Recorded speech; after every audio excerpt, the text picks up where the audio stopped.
अध्यात्म ज्योतिष के तमाम दर्शकों का आज के कार्यक्रम में बहुत बहुत स्वागत और अभिनंदन। आज हम बात करेंगे ज्योतिष के एक महत्वपूर्ण और विशेष योग पर जो शनि और चंद्रमा के साथ रहने से बनता है। इसको कहते हैं विष दोष। ये दोष अलग अलग प्रकार से इसके प्रभाव देखे जाते हैं।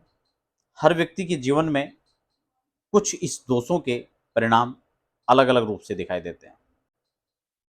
जिन भी लोगों की कुंडली के अंदर विष दोष है, उन लोगों को आज ऐसे उपाय बताने वाला हूं वीडियो के अंत में कि विष दोष होने के बावजूद भी वो तरक्की की राह चढ़ेंगे। जीवन में आने वाली हर समस्या को वो लोग पहले ही भांप लेंगे। तीसरा नेत्र जो होता है, तीसरी आंख जो है, वो उन लोगों की इतनी एक्टिव हो चुकी होगी कि मानो उनको हर चीज का आभास पहले ही होने लगेगा। लेकिन सामान्यतः जब किसी भी कुंडली में ये योग होता है तो उसका क्या फल होता है, उसको लेकर भी चर्चा करेंगे और विस्तार से प्रत्येक भाव के अंदर ये योग जब बनेगा तो क्या फल रहेगा। इससे पहले हम चर्चा को शुरुआत करें, नए दर्शक है तो चैनल को सब्सक्राइब करके बेल आइकन जरूर प्रेस कर लीजिए ताकि आने वाले कार्यक्रम की नोटिफिकेशन भी आपको प्राप्त हो सके। अब सीधा चलते हैं टॉपिक पर। शनि और चंद्र, इस दोनों की युति से क्या बनता है? विष दोष। ये नाम से ही इस दोष के बारे में समझ में आ रहा है कि ये दोष कैसा है। विष मतलब जहर। जिस भाव के अंदर यह योग निर्माण होगा उस भाव के अंदर मानो ये विष घोलने का काम करेगा। अच्छा, ये दोनों तरह के जो दो प्लैनेट्स हैं अलग अलग, ये दो एक भिन्न प्रकार के एलिमेंट है। आप चंद्रमा को देख लीजिए, चंद्रमा बड़े फास्ट चलते हैं। एक राशि तो दूसरी राशि पर ट्रांजिट होने में उनको जो समय लगता है वो लगभग 2 से सवा 2 ढाई दिन लगता है। लेकिन वहीं शनि इसी यात्रा को पूरी करने में एक राशि से दूसरी राशि पर जाने पर लगभग 2.5 साल का समय लगा लेते हैं। आप विचार करें, जब इस प्रकार के दो ग्रह एक साथ एक भाव में बैठेंगे तो निश्चित रूप से इसका जो प्रभाव है वो शुभ नहीं होगा। इसीलिए ये अलग अलग भाव पर जब बैठेंगे तो अलग अलग इसका जो है फल देखने को मिलेगा। सामान्यतः इसका जो फल है, सबसे पहले इस बात को समझ लीजिए कि जब ये किसी भाव पर बैठेगा तो सबसे पहले तो आपको यह देखना कि चंद्रमा किस राशि के हैं, फिर आपको देखना कि शनि किस राशि के हैं, शनि का घर कहां है, क्योंकि राशि तो दोनों एक ही होगी जहां पर बैठेंगे, लेकिन किस भाव का मालिक है शनि और किस भाव का मालिक है चंद्र, क्योंकि दोनों की अपनी अपनी स्वतंत्र राशि है, वो किस भाव के लॉर्ड होके बैठे हैं। फिर हमें देखना है किस भाव के अंदर बैठे हैं। इन दोनों चीजों पर हमें विचार करना है। फिर यह देखना होगा कि डिग्री किस वाइज जो है कौन इसमें बल किसको ज्यादा मिल रहा है, साथ में कोई अन्य ग्रह भी हैं या नहीं है, या स्वतंत्र रूप से ये दोनों ग्रह ही बैठे हुए हैं। अगर इसमें शर्त है कि दूसरा ग्रह भी आकर बैठ जाता है तो इसका फिर फल बदल जाएगा। ये ज्योतिष का एक विशेष नियम। लेकिन अगर हम उदाहरण के तौर पर इन दोनों ग्रह का ले लेते हैं और इसमें भी शनि, अगर शनि चंद्र का यह विष दोष लगन भाव पर बनता है। अच्छा, हम सभी भावों पर बनेगा उससे पहले उपाय आपको बता देते हैं। इसमें जो महत्वपूर्ण और श्रेष्ठतम उपाय है वह है देवादिदेव महादेव की पूजा। इसकी जो शांति विधि है उसमें भी विशेषकर जब पूजा होती है तो भगवान शिव की पूजा ही उसमें होती है। इसके जप होते हैं, पूजा होती है, विशेष विधि होती है शांति। और इसके लिए सर्वश्रेष्ठ जो समय होता है वो श्रावण का मास विशेष है और इसीलिए प्रत्येक वर्ष हम श्रावण में इसकी पूजा करवाते हैं। अगर आप उसमें भी सम्मिलित होना चाहते हैं तो उसके लिए आप संपर्क कर सकते हैं। तो ये प्रथम भाव पर लगन पर बैठेगा तो लगन की स्थिति को स्लो कर देगा। व्यक्ति के अंदर नकारात्मक विचारधारा आएगी, एक अचानक अज्ञात भय बना रहेगा, डर लगेगा उस व्यक्ति को, स्वास्थ्य की दिक्कत उसको घेर कर रखेगी, खासकर गले की समस्या, नजला, जुकाम, इस प्रकार की जो समस्याएं वो उसको हमेशा उस व्यक्ति को बनी रहेंगी, अगर उस व्यक्ति के लगन पर ये जो है दोष बन रहा है, तन भाव पर। दूसरा है कुंडली में धन भाव, सेकंड हाउस। अगर द्वितीय भाव में ये स्थिति बनी हुई है तो उस व्यक्ति को पैतृक प्रॉपर्टी के लिए जद्दोजहद करना पड़ेगा। सहज उसको पैतृक प्रॉपर्टी नहीं मिलने वाली है, या फिर उस पैतृक प्रॉपर्टी अगर उसको मिल भी जाती है तो उसमें वाद विवाद की स्थिति बनी रहेगी, या फिर कुछ लोगों के साथ हो सकता है कि उनको पैतृक प्रॉपर्टी ही ना मिले, या फिर यूं भी हो सकता है कि उनके पास पैतृक प्रॉपर्टी हो ही ना। ये अलग अलग परिस्थितियां हो सकती हैं, लेकिन मूलतः इस भाव का, इस योग का उस भाव में बैठने से ये उसका रिजल्ट होता है, उसको पैतृक प्रॉपर्टी संबंधी दिक्कत होगी, वाणी की दिक्कत उसको होगी, धन को लेकर के जीवन में अस्थिरता बनी रहेगी। कभी अचानक धन आ गया, कभी अचानक से धन आने के मार्ग में अवरोधताएं उत्पन्न होगी।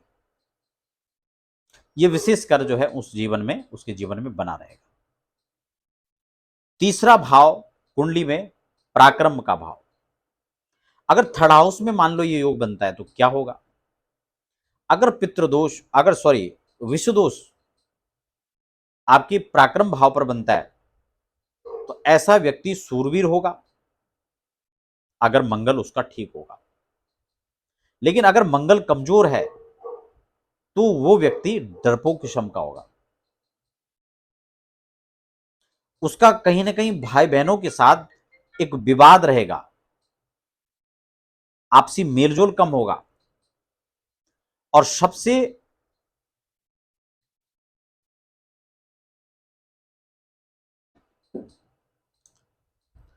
अब बात करते हैं, अगर चौथे भाव के अंदर ये विषदोष का निर्माण हो रहा है तो फिर क्या घटित होगा? चौथे भाव में अगर सूर्य और सॉरी अगर शनि और चंद्र का ये योग बनता है तो ऐसे व्यक्ति की माता को स्वास्थ्य की दिक्कत हो सकती है। ऐसे व्यक्ति को अपने जीवन में घर के सुख संसाधनों को जुटाने में दिक्कत हो सकती है। अगर मंगल की अच्छी स्थिति नहीं है, शनि अच्छी स्थिति में तो ऑलरेडी विष दोष होने से अच्छा नहीं माना जाएगा, लेकिन अगर मंगल की स्थिति भी खराब है तो ऐसे व्यक्ति को जीवन में वाहन का सुख, प्रॉपर्टी का सुख, इनमें कमी लाने का काम करता है ये दोष। अगर मंगल आदि ग्रह की स्थिति ठीक है तो फिर ये समस्या नहीं रहेगी। पांचवा भाव यानी कुंडली के पंचम भाव में अगर विषदोष बनता है तो ये शिक्षा में अवरोध ला सकता है। अगर देवगुरु की स्थिति अच्छी है, सूर्य कुंडली में ठीक है, तो फिर जो है इस दोष का प्रभाव कम से कम पड़ेगा, या फिर इस भाव पर देवगुरु की दृष्टि हो तब भी इसका नकारात्मक प्रभाव कम देखा जाएगा। और अगर छठे भाव पर हो तो ऐसे व्यक्ति के बेवजह लोग शत्रुता रखेंगे। ऐसे व्यक्ति अपने जीवन काल में किसी भी काम को करेगा उसको कर्ज लेना पड़ेगा। तो ये सामान्य सी जो है स्थिति बन जाती है।